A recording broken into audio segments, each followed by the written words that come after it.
It's time for your daily Marvel Snap video. Today we're going to talk about matchmaking. And before we talk about matchmaking, I want to say a couple things before we read this very interesting Reddit post. Is that, it's based off of your collection rank up until a point, your actual rank in the game, and then also your MMR, which is not disclosed. Now, I feel that there is something that in the system looks at your deck and matches you accordingly. Seems like I get mirrors and hard counters whenever I switch decks. Now, Ben Brode has said that they do not do that, but I don't believe it. But there's some questions about matchmaking. And before we get into this post, I just want to say I haven't really played a game where the community was happy with the matchmaking. I don't know that it's an easy thing. Every game I've played, there's been concerns with matchmaking. So keep that in mind when we read this right here. Matchmaking system is broken and how to fix it. The background, while trying to complete a few quests, in-game name of Alpas, queued again to KM Best and Educated Collins. They're both very good players. I think KM Best is over 200.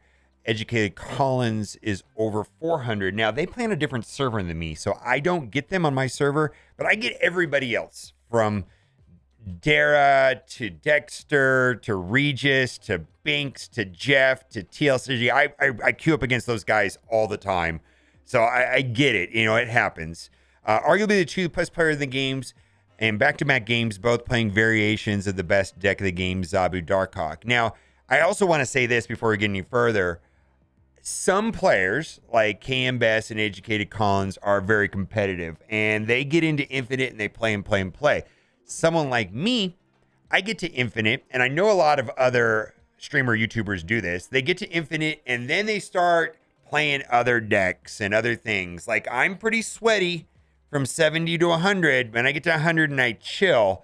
And if you get paid, I don't know that I'm necessarily just donating cubes, but I'm playing a lot of alt decks, bad decks at this point. And, so if you get paired up against me, I feel like I'm donating cubes most of the time. It is what it is. I do play differently once I get to Infinite, because what happens when you get to Infinite 100, you can't drop below it. And so like this season, I've been as high as 107. Now I'm down to 101. But, I'm already in Infinite. What does it matter? We all get reset to 70. All right. So anyways, playing against opponents with ranks more than double and quadruple mine when just trying to hit rank 90 for the first time doesn't seem like a functional system. And I don't know that the system even acknowledges whether someone is at 100 or 200 or 400. I don't know if that matters. They're an infinite player, right? I think that's the way the system works. And yeah, you could say, 400 is 4 times me. If you're at 90... you're going to get paired up against people in Infinite, right? That's the way the system works. Second Dinner's algorithm, because I like this post quite a bit. Second Dinner has on multiple occasions claimed that their matchmaking algorithm takes into account 3 factors: collection level, rank, and internal MMR. But I've noticed what he's going to say right here. However, collection level and rank seem to essentially have zero influence after entering pool 3. This is partially true. I agree with this, that you definitely, when you get into pool 3, you start seeing pool 3 complete decks and other things, or even series 5 cards. And my opinion on this is that it's intentional. They want you to see and feel like you're getting beat by, series 5 cards. And the idea there is that they want you to spend money, or they want you to you get beat by a Patriot deck and you don't have Patriot. Well, they want you to spend money to finish your pool 3. I believe that is the designed intention, is that, you get beat by a deck or a card, and then you want to spend money to either finish your pool 3 or finish, start getting through pool 3, accruing more tokens and buying the cards you want to do. That is the design of the game. If you're patient, you're going to get all the pool 3 cards over a period of time, let's say like 5 months free to play. Or you can rush that process in about a 6-week period by spending, let's say, $1,000. That is somewhat the design. If you're patient, you'll get them all. You'll get all the pool 3 cards for free, right? Most people know playing against full meta pool 3+ decks after crossing collection level 600 and playing against infinite opponents at rank 50. Rank clearly cannot have any noticeable impact of players rank 89 you're playing against players at rank 204. I don't agree with that. You're playing if you're at rank 90, you're going to play against infinite players. I don't think it matters if they're at 101 or 400 or 1,000. We're all reset back to 70. You know, it's just a number once it goes past it. You're an infinite or you're not an infinite, right? Ultimately, it seems that matchmaking is almost entirely determined by MMR. All right, let's keep going. Why is this a problem? While matchmaking is entirely determined by MMR, the reward structure of Marvel Snap is not. Rewards are granted based on rank rather than MMR. In order to infinite, I have to been able to consistently beat players like KMBest or Educated Collins, who not only play the best decks in the game, but they play them exceptionally well. The only way I can climb is becoming literally one of the top 0.01 players of Marvel Snap.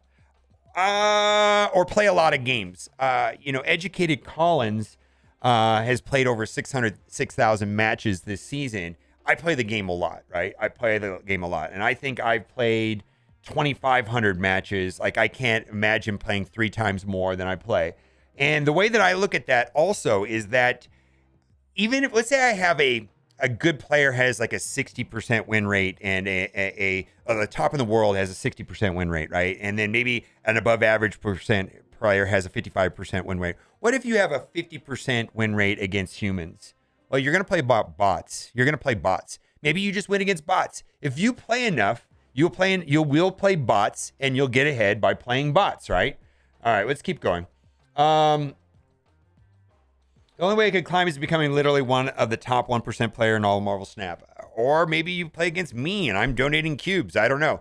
Lower MMR players also suffer in the system. The best way to get in the game system right now is to intentionally tank your MMR once you hit infinite, where you can't lose any progress and already have the full season rewards by throwing away A-cube games. Many players have done this since the game's inception. As a result, when a new season starts, they get matched with much lower ranked players. The result in rank 50 going up against former infinite players who use top tier decks to climb before they intentionally tank their MMR. New players don't enjoy getting repeatedly curb stomped by decks like Zabu Darkhawk when they start a new season. While I have to literally become a gaming god just hit rank 90, people who tank their MMR at infinite can climb each season by continually beating up on new players who just want to hit rank 50. So I don't know if I'm doing this intentionally, but definitely when I get to infinite, I start goofing around more. And then when the season resets and I'm at 70, I definitely will be trying hard. The other thing too is that there are players that are free to play and do not have. There's a guy on Twitch. His name is Ocean Mud, and he's a free to play streamer, right? And he doesn't have Zabu Darkhawk. He hits infinite, but it takes him a lot of matches and a lot of time. And I just want to say, without cards like Zabu and Darkhawk right now, the game, I think it would be challenging, but not impossible. But for the people say is like, well, anybody can win. You just have to know how to play, get good, and all that stuff. Oh man, dude, it is like the number of players that don't have Zabu and Darkhawk that are hitting infinite are in the minority, and they're playing a ton. And they're probably getting there only because of the bots. If you play enough games, you're going to play against bots and you're going to win against those bots, let's say. But, like that Ocean Mud guy, like he's a guy on Twitch he's free to play, but it takes him like the entire season to get to infinite. It is not, that is like point nothing percent of the population for sure. The obvious solution is to much more heavily prioritize rank as a matchmaking metric for people who are not yet at infinite. This will result in people giving up against players who are at their own level in the game. Climbing will not require high MMR individuals continue to get top 10 players in the game. Intentionally throwing games at infinite will be disincentivized, and less new players will get continually matched against infinite players using full meta decks. Fine. Once in infinite, the MMR system can be reprioritized. People who want to meme an infinite, which is kind of me right now, can play against each other, while those more interested in competitive environments continue on to play against others with the same goals. Making this change to the system will make the season rewards equally achievable by all players, while still allowing for skill-based matchmaking result in good, fair games for all players. And Didn't read. The current MMO series is easily abusable by infinite players and punishes new and non-infinite players to try and climb. Can be fixed by using a rank as a matchmaking metric for non-infinite players than just MMR. Oh, I'm not sure. I'm really not sure. I think he's making a good point. I think this person is struggling. And I'm guessing that they are a very good player. I also don't know what deck they're playing or what cards they have. I think if they were playing a Zabu Darkhawk build, I'm not sure that they are. Because I'm not sure what the post is about. I'm not sure if the post is about the actual matchmaking system or it's about them not having the cards. I do think that there are some cards in this game that need to be rebalanced. And first of all, I want to say, like, I strongly believe that this game should have, a good free-to-play experience, a good Battle Pass player experience, and a good Kraken experience. Now, I think that I am, a Battle Pass player, and sometimes I buy more, and I feel like I'm having a good experience. And I'm only going to speak for myself, but the reason why I think I'm having a good experience is that I'm, pretty frugal with my offers. I'm not buying everything. I'm not spending thousands of dollars. I'm going to buy the Battle Pass. If there's a good deal, maybe I'll buy that.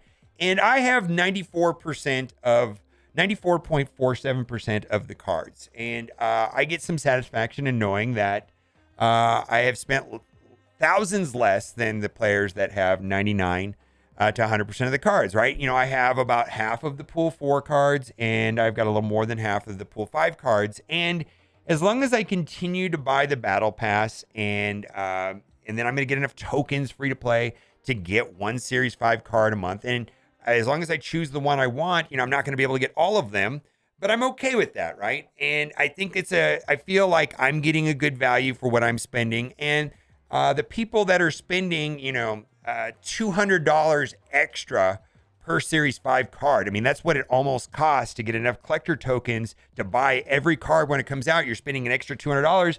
They're getting more access to cards. And I'm okay with people buying Dazzler and buying Shanna. Do whatever you want. If it's worth $200 to you, go for it. It's not worth $200 to me. And I'm content with the system. Now, that being said, so I think that there is a good experience for Battle Pass players, and I think there's a good experience for Kraken players. Players are getting exclusivity, and they're getting all the cards, right? And they're spending a lot of money, maybe $400 or $500, $600 a month, somewhere in there, right? But I'm not sure about the free-to-play player, and I'm a little bit worried about it. And I know that there's people going to say, well, free-to-play players, they should just buy the Battle Pass card for $10. Well, not everybody has $10. I personally see that there's a high value in the Battle Pass for $10. I view this game as entertainment.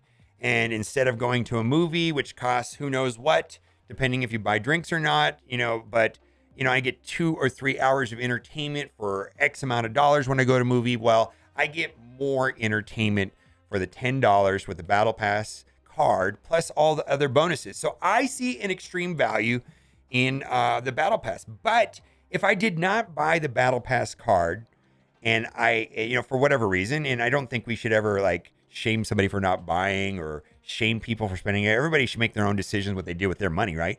It's but if they don't have Zabu and Surfer, and they're not going to get those cards for 4 or 5 months, let's say, and then eventually they're going to get the cards, right? Eventually they'll drop into the system way the system drops.